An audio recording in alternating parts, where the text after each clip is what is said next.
கூட ஒரு நாள் இருக்கிறது பெரிய யோகா மாதிரி இருக்கு. கால் மேல கால் போட்டுட்டு கல்லால மட்டும் உட்கார தெரியுதுல. இவளை என்னைக்கு கட்டினியோ அன்னைக்கே மூஞ்சில இருந்த கலையெல்லாம் போச்சு. எப்பவும் எதையும் பறி கொடுத்த மாதிரியே இருக்கேடா. ஏமா என் முகத்துக்கு என்னமா குறைச்சல்? நான் கேட்டேன், நான் சந்தோஷமா தான் இருக்கேன். என் குடிய கெடுக்க பாக்குறேன். பெருசுங்க அம்மா நம்ம அதை நடிக்குது. ஐ லவ் யூ பெருசு, I love you, I love you. உனக்கு எப்பவுமே அவ மேல ஒரு கண்ணுதான். அவதான் ரெடியா இருக்கலாமே. என் சொக்கலுக்கு முண்ட பரோட்டா வேணும், பூரி வேணும். அவ சீவி சிங்காரிச்சு வரும்போது செருப்பு எடுத்து அடிச்சிருக்கணும். பழனிக்கு போனோம், அம்மா பஞ்சாமிரதம் கொடுக்க சொன்னாங்க. திருப்பதிக்கு போனோம், அம்மா லட்டு கொடுக்க சொன்னாங்க.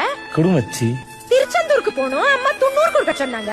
அப்படி அவ அடிக்கடி வரும்போதே அவள வகுத்திருக்கணும். நான் இப்படி ஒரு வெகுளியா இருந்திருப்பேனா? ஐயோ ஏமா ஏமா உங்க எல்லாத்தையும் நான் கண்டந்துண்டமா வெட்டிட்டு ஜெயிலுக்கு போல. நான் அரசாங்கத்துக்கு